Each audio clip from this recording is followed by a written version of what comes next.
Nah, tapi kalau kita lihat Habib Rizik ini, sorry ya, sudah dicemari namanya dengan pemikiran orang adalah kanan, seolah-olah as a bad guy. Bukan cuma kanan, the bad guy. Jadi gini, jujur ya, saya nggak kenal beliau. Tapi kalau saya cuma melihat beliau dari apa yang saya baca, sorry ya, saya akan berpikir dia orang jahat. Kalau dari apa yang saya baca aja loh. Karena yang saya baca itu semua isinya jelek, Bang.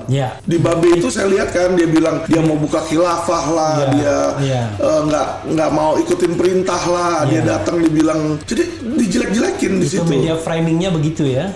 Sedangkan selama ini yang terjadi dengan kepolisian kan, kita tahu polisi banyak mafia, tetapi seolah-olah ini adalah angel, sehingga ketika ini jatuh orang kaget. Beliau juga pasti tahu, karena intel beliau lebih banyak.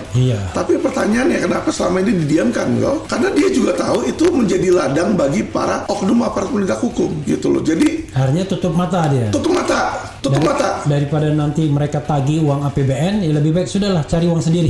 Inilah jeleknya, sorry ya, jeleknya Indonesia ini. Mereka tuh mau hidup di dalam kemunafikan. Dan orang-orang yang pada diam adalah orang-orang yang merasa dirinya nyaman.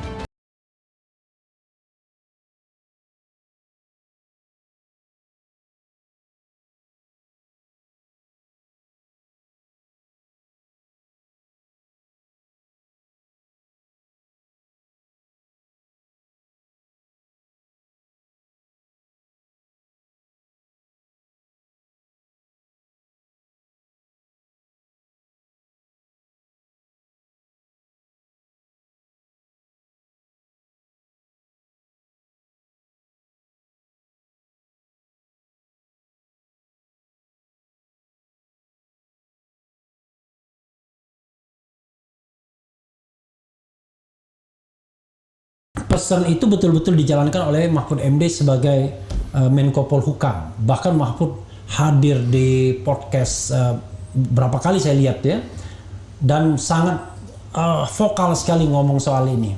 Tapi saya tidak melihat itu di KM 50. Kalau bro sendiri gimana melihatnya? Jadi saya lihat unsur kasus ini adalah berdasarkan unsur berita, Bang. Unsur berita adalah seberapa bisa viralnya sebuah berita, tergantung subjeknya dan objeknya. Jadi kalau kita bicara subjek Brigadir J, yang dimana subjeknya sebenarnya bukan Brigadir J-nya, Fedy Sambo. Karena terjadinya di rumah Fedy Sambo, Bang. Ya kan. Sedangkan yang ini adalah seorang pengawal, ya kan. Tapi kan ada Habib Rizik di situ. Ada Habib Rizik di situ. Nah, tapi kalau kita lihat Habib Rizik ini, sorry ya, sudah dicemari namanya dengan pemikiran orang adalah kanan, seolah-olah as a bad guy. Bukan cuma kanan, the bad guy. Jadi gini, jujur ya, saya nggak kenal beliau. Tapi kalau saya cuma melihat beliau dari apa yang saya baca, sorry ya, saya akan berpikir dia orang jahat. Kalau dari apa yang saya baca aja loh. Karena yang saya baca itu semua isinya jelek, Bang. Di Babe itu saya lihat kan, dia bilang dia mau buka khilafah lah, dia nggak mau ikutin perintah lah, dia datang dibilang, jadi dijelek-jelekin di situ. Media framingnya begitu ya. Sedangkan selama ini yang terjadi dengan kepolisian kan, kita tahu polisi banyak mafia, tetapi seolah-olah ini adalah angel. Sehingga ketika ini jatuh orang kaget. Value-nya beda. Kalau ini karena memang udah di label buruk, ya biar sama dari aja. Polisi dan juga ini mohon maaf ya, dengan penegak hukum yang lainnya, kenapa pejabat-pejabatnya itu ketika pensiun selalu dapat reward? Padahal saya menganggap bahwa sejak reformasi belum ada pimpinan hukum kita yang berhasil membersihkan mafia itu ya. Ini mohon maaf ya, baik dari kejaksaan maupun dari kepolisian. Tapi pemimpin-pemimpinnya selalu dapat reward. Paling kecil komisaris BUMN atau duta besar. Padahal menurut saya belum berhasil mereka menghilangkan budaya-budaya mafia itu ya. Gimana bro? Silakan. Jadi memang kalau saya lihat ya, kalau kita mau ngomong jujur nih, jujur belak-belakan. Emangnya presiden nggak tahu kejahatan-kejahatan yang ada? Kalau saya aja bisa tahu bandar judi siapa, bandar prostitusi siapa, bandar mafia tanah siapa, beliau juga pasti tahu. Karena intel beliau lebih banyak. Tapi pertanyaannya, kenapa selama ini didiamkan loh? Karena dia juga tahu itu menjadi ladang bagi para oknum aparat penegak hukum. Gitu loh. Jadi akhirnya tutup mata dia. Tutup mata, Bang. Tutup mata. Daripada nanti mereka tagih uang APBN, ya lebih baik sudahlah cari uang sendiri. Inilah jeleknya Indonesia ini, mereka tuh mau hidup di dalam kemunafikan. Dan orang-orang yang pada diem adalah orang-orang yang merasa dirinya nyaman. Jadi maksudnya gini loh, ya udahlah, biarinlah orang mau misalnya kena judi gitu, jadi korban judi, ya kan, ya salah dia sendiri lah, saya nggak rugi ini. Terus kalau misalnya ada polisi nyogok, nyuap, nggak apa-apa, saya bukan saya ini kok yang kena jadi korban. Nah itulah terjadi pembiaran. Karena kenapa? Golongan-golongan yang punya uang, yang nyaman itu, dia bisa nyogok, jadi dia bisa beli hukum. Jadi dia nggak merasakan. Jangan-jangan mereka mikir bisa bermalaikat juga, jangan-jangan. Yang terjadi memang seperti itu, dia merasanya seperti itu. Iya. Silakan, bro, silakan. Iya, jadi makanya pemerintah ini seperti itu, Bang. Saya pun ketika pertama kali jadi lawyer, makanya kenapa saya berbeda. Saya baru jadi lawyer ini, LQ ini baru 3 tahun. 3 tahun ya? Jujur ya, awal pertama kali saya buat, saya ikutin itu jalur kotor. Karena kenapa? Yang ada kayak gitu. Yang namanya saya jadi lawyer, pasti saya ngikutin senior. Iya. Ya kan? Senior, ini gimana nih misalnya bikin SIM. Udah bikin SIM gak usah ngantri. Kalau kamu ngantri bayar cuma yang 250.000, tes ntar bisa 7 kali 8 kali baru berhasil. Ya toh, kasih aja uang pelicin. Jadi langsung foto jadi bikin SIM misalnya. Oh ya udah kita foto jadilah ke Samsat misalnya. Tapi kalau bikin SIM itu jangan dijadikan contoh, bro, karena kayaknya hampir semuanya.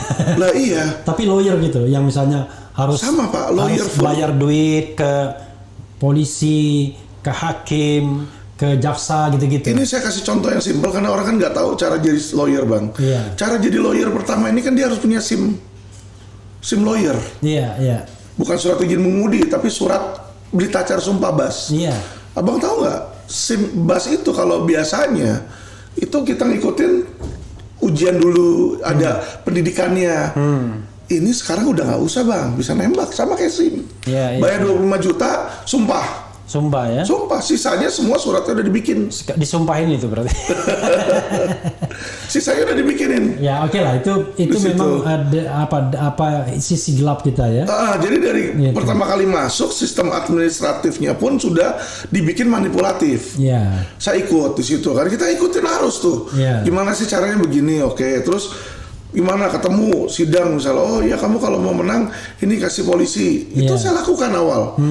Dalam kasus yang Allianz itu kan, itu orang sampai kaget kok direktur utama Allianz bisa jadi tersangka. Di Rut Allianz loh. Iya. Jadi tersangka, ya kan? Itu semua dari penyidik sampai di atas minta kasih jadi TSK. Oke. Jadi direktur utama Allianz aja bisa jadi TSK, Bang. Oke. Ya ini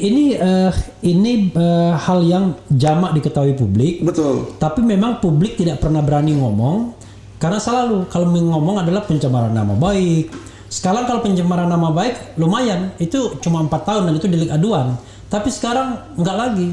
Bukan itu pasal yang digunakan. Menyebarkan berita bohong, ya kan? Betul. Bukan delik aduan dan kenanya 10 tahun untuk ancamannya. Iya. Atau paling tidak di bawah itu yaitu penyebaran kebencian berbau sara 6 tahun.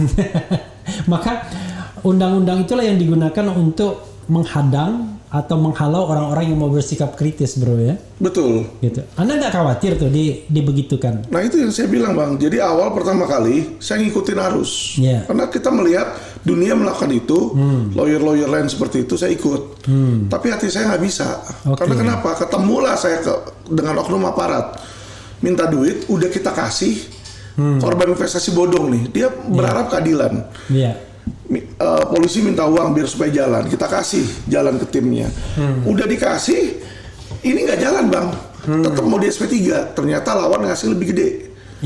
Jadi hal yang kayak begini kan melawan di moral saya gitu. Iya, itu hal yang memang kita semua ketahui. Tapi ini ada sobat era yang wanti-wanti, ya kan? Kemudian apa lagi? Apa ini? Ngeri-ngeri sedap kok Alvin. Awas, jangan sampai terpleset bicaranya. soalnya lagi ditonton sama buzzer supaya terpleset supaya bisa dilaporin. jadi kadang-kadang aneh kita nih ya. Yeah. Kita mau ngomong apa adanya dan based on fakta, ya kan, dilaporin, ya kan. Media yang menyiarkan dianggap menyebarkan berita bohong. Ini mau apa negara ini ya? Tapi mudah-mudahan kasus Brigadir J ini bisa memberikan semacam pembelajaran bagi kita. Bro Alvin, tidak terasa sudah 26 menit. Bagian pertama ini kita sudah ditonton 5.000 orang tuh yang nonton. Yang watching together. Ya, watching now. Tapi kalau come and go pasti lebih banyak dari itu lagi ya. Betul. Jadi mereka sangat tertarik dengan apa yang disampaikan tentu Bro Alvin ya, atau Ko Alvin ya. Nah, tapi kita lihat pertanyaan dari Sobat Era sekalian, karena nanti 30 menit boleh kita ganti yang lain. Tapi kalau misalnya Sobat Era sekalian pengen tanya lagi soal KM50, nggak apa-apa juga. Namanya kita bebas-bebas aja ya. Oke. Apa lagi ya? Ada bilang, Bang RH, kenapa kalau pakai kaos kerahnya nggak dilipat? Nah, jadi make something different ya, in order to be remember. Distinctive ya. Ya, distinctive ya kan. Jadi kalau kita mau diingat ya, itu harus membuat sesuatu yang berbeda ya kan. Oke, ini kayak Eric Cantona ya kan. Eric Cantona, orang selalu mengingat bukan gol Eric Cantona tapi bajunya yang diangkat. Padahal saya sendiri bukan tidak ada favorit dengan Eric Cantona ya. Mantep kok Alvin datang ke Era. Aku udah nonton yang di channel Oligarki. Itu channel apa dia? Kayaknya YouTuber receh gitu ya. Itu Bang Aldo ya. Oh, Aldo. Iya. Jangan dibilang receh. Dia sendiri yang menyebut diri dia receh. Tapi Babe Aldo. Tadi saya pengen juga menduetkan dengan Babe Aldo. Biar ini bukan syarat ya. Biar satu Palembang, so-called orang bilang pribumi, satu Cina, satu Arab. Betul. Jadi saya tuh perpaduan mata sipit tapi badan hitam. Oke. Ada yang bilang begini, usut tuntas KM50, sangat menunggu ya. Semoga semakin banyak orang-orang baik yang mau menyuarakan kebenaran tanpa lihat cuan. Nah, itu yang penting ya.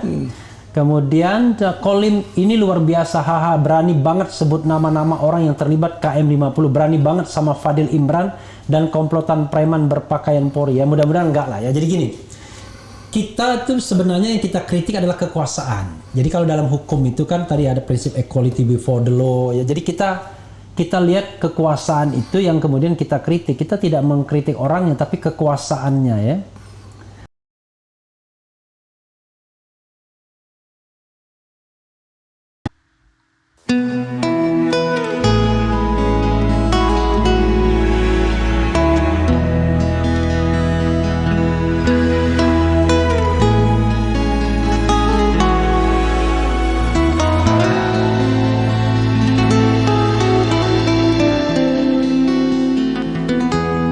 Ketika matahari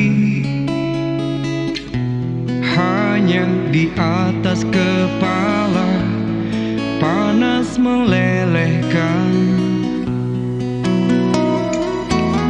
Ketika keadilan akan ditegakkan di hari akhir zaman. Padang yang luas tak ada naungan, tapi engkau pemimpin adil.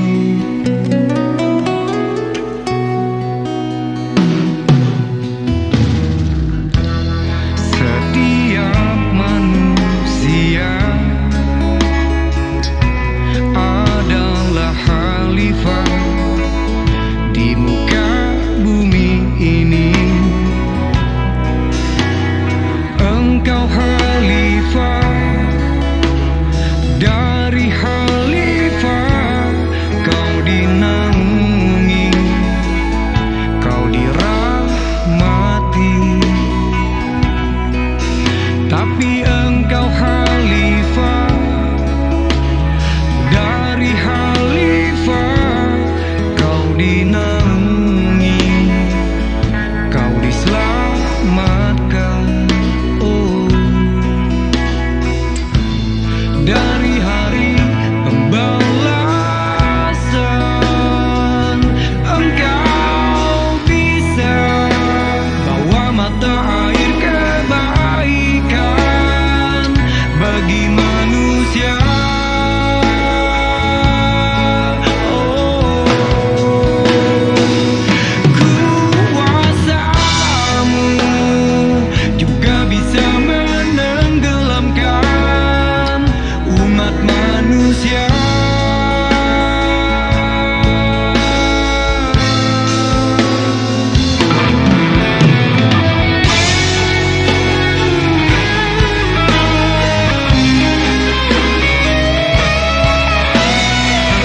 kau dirahmati.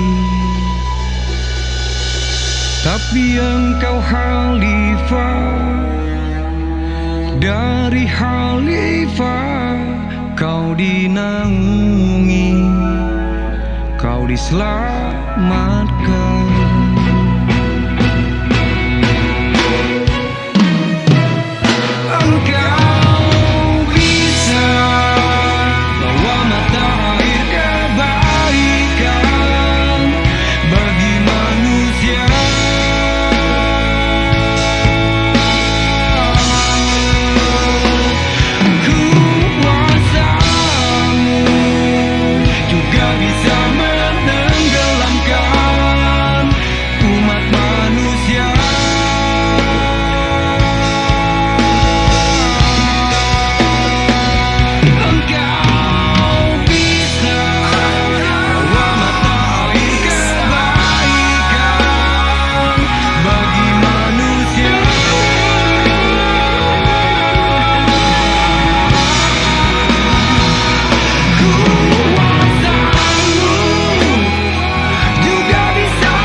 Tapi engkau khalifah, dari khalifah kau dinaungi, kau diselamatkan.